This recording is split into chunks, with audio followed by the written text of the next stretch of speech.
Bien-aimés frères en Christ, c'est votre humble serviteur, le pasteur Joshua Exaucé Amani. Aujourd'hui, j'ai un sujet tellement profond, tellement capital que je vais partager avec vous. Donc là, je commence, ça veut dire que après les 7 âges de l'Église entre dans la nuée avec un messager céleste. Parce que pendant les 7 âges de l'Église, il y avait 7 messagers terrestres qui sont Paul, Irénée, Martin, Colomba, Martin Luther, John Wesley, William Branham, le 7e.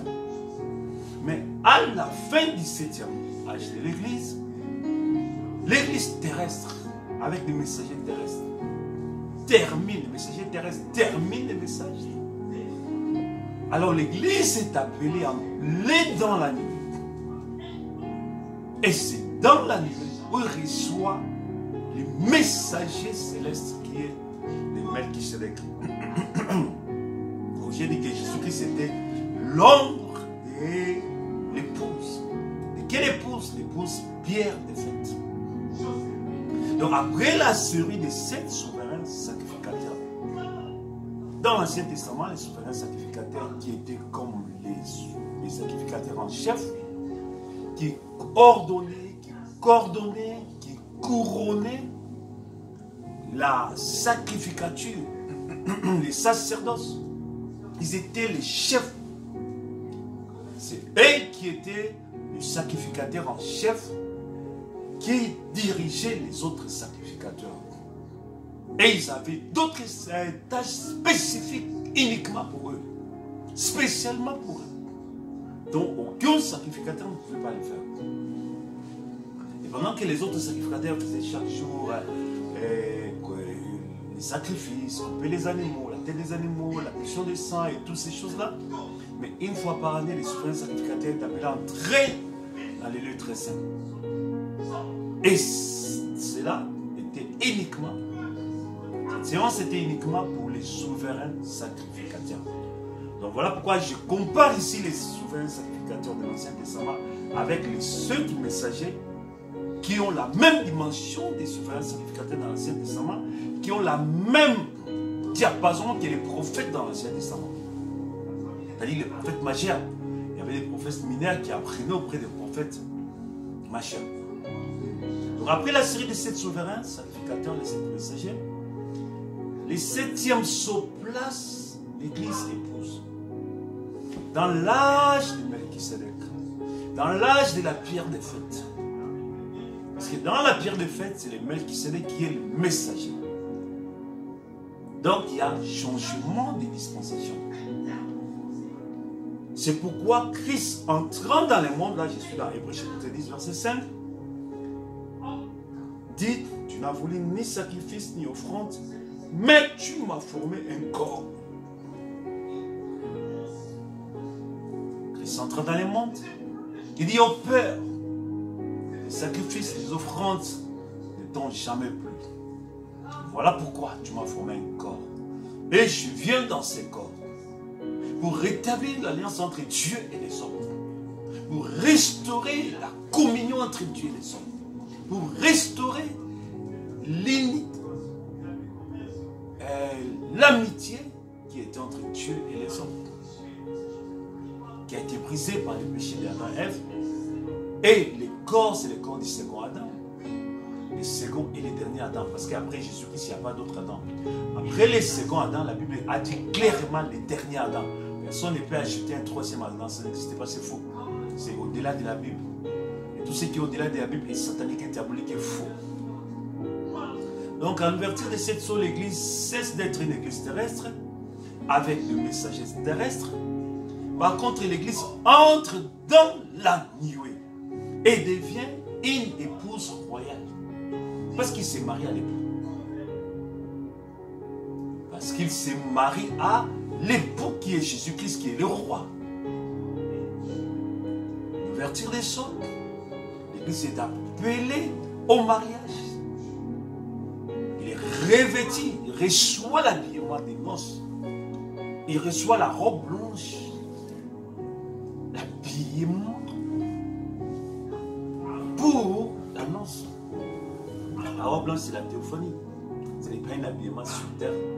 J'ai vu des églises qui ont, après avoir lu les frênes dans la Bible, alors ils ont demandé aux gens de commencer à porter les frênes, à dire que non, les choses de l'enlèvement, c'est ça qui sera recommandé, mais c'est faux. Dieu ne peut pas demander à ses enfants c'est-à-dire la réquisition pour entrer au ciel. Ce sont des habillements fabriqués par les hommes. Non, non, non, non. Dieu n'habite pas dans une maison faite par des hommes. Non. L'habillement ici n'entrera pas au ciel. La Bible dit que les sangs et l'os et les sangs n'entrera pas dans les cieux. La chair et le sang n'entrera pas dans les cieux.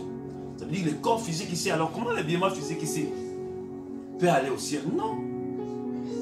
Même les anges, quand ils apparaissent sur la terre, on le voit avec une robe blanche. Mon ciel, c'est une autre dimension. Ça, c'est la coloration que nous voyons avec nos yeux.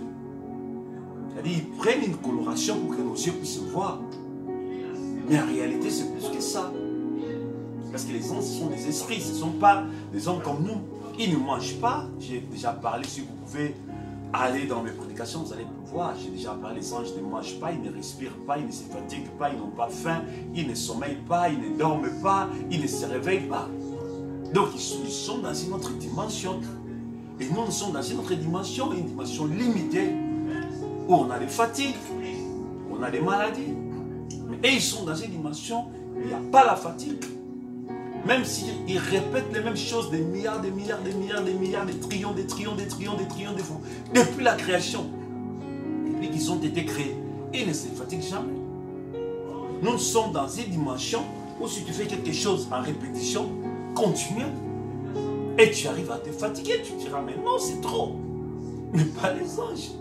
Ils sont dans l'adoration, ils adorent Dieu, saint, saint, saint, saint. Ils répètent les mêmes mots. Des milliards, des milliards, des milliards, des milliards, des milliards. D'abord au ciel, il n'y a pas de nuit, il n'y a pas de jour.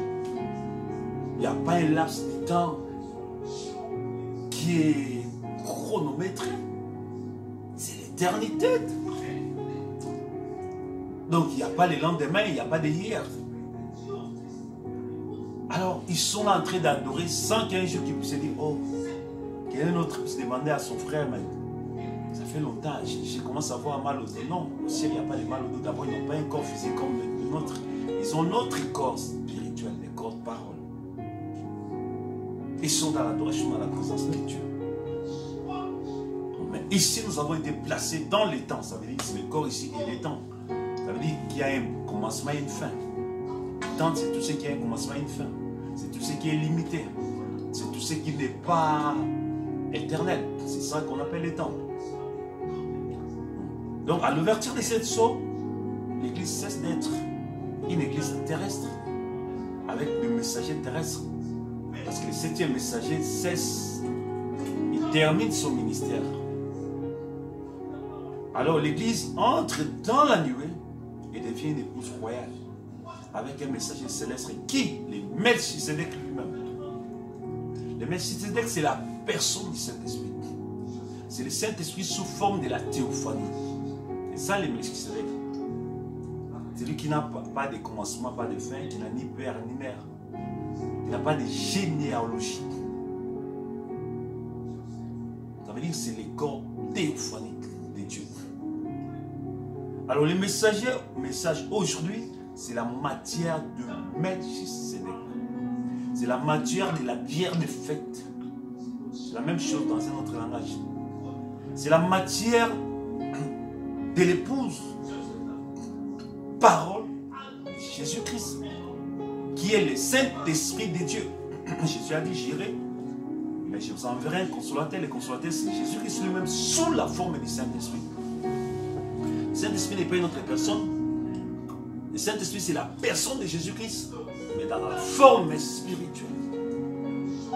Et comment devenir, donc, le message aujourd'hui, c'est la matière de Melchisedec, c'est la matière de la pierre de fête, qui est la matière de l'épouse. Comment devenir la pierre de fête? Comment devenir, c'est ça le message aujourd'hui. Comment devenir le Melchisedec? Comment entrer dans le Melchisedec? Comment devenir lui-même le messager? Parce que le messager, son message est humble. Alors quand on reçoit les messages, on devient aussi ces messages-là. Parce que le message est donné pour que la personne qui reçoit par la foi soit transformée à l'image du message et qui devienne lui-même aussi le message. Donc aujourd'hui, le messager aujourd'hui, si on peut appeler le 8e messager, c'est le Melchisedec. L'Ancien Testament met fin à la sacrificature des animaux. Ici, j'entre pour faire une comparaison, pour faire des antitypes, pour faire des métaphores. Donc, dans l'Ancien Testament, qui met fin, l'Ancien Testament, c'était la sacrificature de moutons, de bœufs, des animaux, des colombes, des pigeons, des tentes, des agneaux. Alors, à la venue de Jésus-Christ, il met fin à la sacrificature des animaux et il devient lui-même l'agneau de Dieu qui ôte les péchés du monde. Ça veut dire que ça change les animaux à 4 pattes, ça devient un homme, Jésus-Christ, la personne de Christ, qui est le corps de Dieu, pour ôter les péchés du monde. Parce que les sangs des animaux ne pouvaient pas ôter les péchés, les sangs des animaux c'était justement couvrir les péchés. Alors lui, pour ôter les péchés, donc sur la croix, il a ôté les péchés. Donc dans le Nouveau Testament, il y avait les 7 âges de l'Église, il y avait les messagers qui apportaient un message dans chaque âge. À la fin du 7e âge de l'Église, donc l'ouverture de cette somme met fin à la série des 7 messagers et introduit l'âge de la pierre des fêtes, qui est l'âge de la nuée, qui est l'âge de Melchisedec. C'est-à-dire l'ouverture des sommes. Il met fin à la série des 7. Voilà pourquoi les 7 ans sont venus. Parce qu'ils ont terminé leur message. Maintenant, il introduit le 7e, qui est le Melchisedec lui-même. Parce que le Melchisedec, c'est le mystère de Jésus-Christ. C'est la révélation de Jésus-Christ. C'est Jésus qui sous la forme des mystères. Jésus-Christ dans son corps théophanique. Donc le 7e se place l'épouse dans les seins du Père. Et Melchisedec. L'épouse pierre des fêtes ou bien l'épouse Melchisedec. C'est ça l'appel de l'épouse aujourd'hui. L'épouse aujourd'hui est appelée à devenir Melchisedec. Et devenir l'épouse parole. Et devenir le corps de Jésus-Christ. Donc cet âge où nous vivons, c'est l'âge de la pierre des fêtes. C'est l'âge de Melchisedec. C'est l'âge du Saint-Esprit. C'est l'âge de la plénitude de la parole. Et le messager aujourd'hui, c'est le Melchisedec lui-même. La matière qui est donnée, c'est la matière de Melchisedec lui-même, qui est la matière de l'épouse, qui est la matière de la pierre de fête. Donc le messager lui-même, la pierre de fête, le Melchisedec, il y a une manifestation, matérialisation de ces choses dans le ministère de William Branham après 1963. Parce que c'était le Melchisedec qui prenait un corps d'un homme pour se révéler lui-même. Dieu utilise toujours l'homme pour se révéler, pour se manifester. Alors nous avons vu, c'est notre travers du ministère de Frère Branham. À partir de 1963, le Melchisedec lui-même pouvait se transfigurer au travers de ses corps, pouvait se manifester au travers de ses corps, parler à l'Église. Et aujourd'hui, l'Église qui a reçu le message du Melchisedec, qui a reçu la foi du Melchisedec, la foi de la pierre des fêtes, qui est la foi de Jésus-Christ lui-même. Alors, cette église-là doit manifester les œuvres de puissance plus que jamais. Nous rentrons un peu pour faire prendre des exemples en parallèle. Martin Luther, qui a fait sortir les gens du catholicisme, a amené les gens dans une dimension plus haute. Après le départ de Martin Luther, la nouvelle génération, Dieu suscitera John Wesley, qui est venu avec un message supérieur à Martin Luther. Il a amené les aspirations de l'Église plus haut. Et les gens qui ont marché dans ces messages qui étaient le message de la sanctification, Martin Luther c'était le message de la justification, la foi en Jésus qui scelle la foi sauve, et la sanctification qui est l'étape, la seconde étape de la grâce. Sans la sanctification, personne ne verra Dieu. C'était encore une dimension plus haut que la foi. Et après cela, il y a la parole, l'ouverture de la parole qui vient pour ramener l'Église au baptême du Saint-Esprit qui est encore une dimension plus haut. L'ouverture de la parole, le retour à la Pentecôte. Parce que le messager de Dieu, Malachie 4, qui avait la mission de restaurer la foi des pères. Nos pères apostoliques, ce sont les apôtres. Et cette foi que les apôtres avait disparu. Voilà pourquoi durant les années, le Saint-Esprit avait presque abandonné l'Église. Il a fallu un message pour ramener l'Église à la Pentecôte. Et nous avons connu la Pentecôte en 1900 avec le ministère de William Branham, avec l'âge pentecôtiste. Donc, mais actuellement, ce qui nous inquiète, c'est que les gens continuent à prêcher comme si Élie n'était pas là. Ils prêchent comme si Élie n'était pas encore venu. Ils prêchent comme si Malachie 4 n'était pas encore venu. Mais Élie est déjà venu. De 1933 à 62. La foi pendant les baptêmes, les disciples, dès que la 17e personne est entrée dans l'eau, la foi a sonné.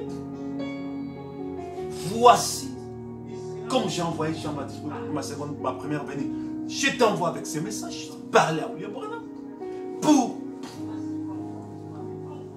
avec un message, vous préparez quoi? La seconde venue de Jésus-Christ.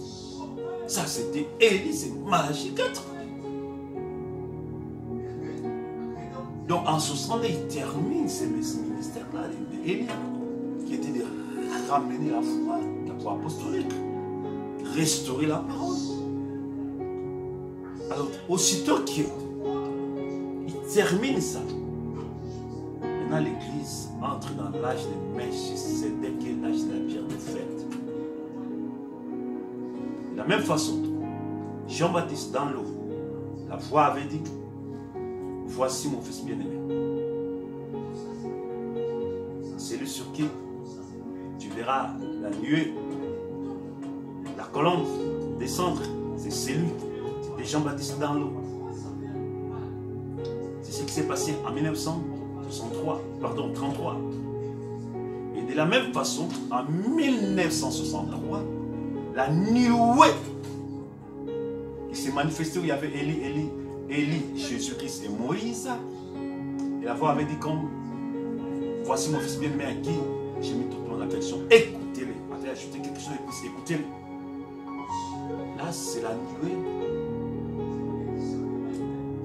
qui était l'ombre de ce qui devait s'accomplir au 107 Arizona en 1963. Les disciples lui firent cette question. Pourquoi donc les scribes disent-ils qu'Élie doit venir premièrement? Il répondit, il est vrai qu'Élie doit venir premièrement et rétablir toutes choses, mais je vous dis qu'Élie est déjà venu, qu'ils n'ont pas reconnu. Élie est déjà venu, l'Élie du temps de la fin. Il y avait Élie Jean-Baptiste qui est Malachie 3, qui était venu pour préparer la première venue de Jésus. Élie Malachie 4 qui était venu aussi, William Branham, pour préparer la seconde venue de Jésus-Christ. Et tout ça, ça s'arrête en 1963. Et après 1963, il y a l'ouverture des sceaux. Là, c'est l'âge de Melchisédek. L'ouverture des sceaux, c'est l'âge de Melchisédek lui-même qui entre. Malachie 4 introduit l'âge de Melchisédek. La personne même du Saint-Esprit. Aujourd'hui, le salut est dans qui est ce Melchisédek? Aujourd'hui, le salut est dans l'épouse Pierre de Fête. Aujourd'hui, le salut est dans la nuée. Pas dans le pentecôtisme, ni dans la doctrine. Les prémices du Saint-Esprit qui a été inclus durant les 7 âges de l'Église. Mais aujourd'hui, les 7 âges de l'Église étaient la pluie des prémices du Saint-Esprit. L'ouverture de cette chose termine la pluie des acomptes, du Saint-Esprit, des prémices. La manne cessa le lendemain de la Pâque. Quand ils mangèrent du bleu du pays, les enfants d'Israël n'eurent plus de manne. Ils mangèrent des produits du pays. Et Cana cette année-là, Josué 5, 12. Je fais les parallèles durant les enfants d'Israël qui mangeaient la manne qui tombait durant les 6 jours, le 6e jour, les doubles pour le 7e jour, qui était l'ombre du Nouveau Testament avec les 7 âges de l'Église. La manne était l'image du baptême du Saint-Esprit, le message durant les 7 âges de l'Église, la parole qui devait être inspirée durant les 7 âges de l'Église, était aussi l'image du prémices du Saint-Esprit qui devait descendre. Mais aussitôt que les enfants d'Israël sont arrivés dans les pays, après la Pâque, dès qu'ils ont goûté les fruits du pays, aujourd'hui les pays c'est le Saint-Esprit, les pays c'est la nuée. Aussitôt que le 7e messager est entré dans la nuée, qu'il a goûté les fruits de la nuée, la dispensation des prémices termine là. Il a introduit la dispensation du Melchisédek. Le 7 âge de l'église termine. Il a introduit l'âge de la pierre des fêtes. Il a introduit l'épouse pierre des fêtes. Parce que l'épouse est appelée à devenir la pierre des fêtes. Dieu vous bénisse richement. Veuillez me suivre dans cette série d'enseignements tellement profonde. Dans le nom de Jésus. Amen.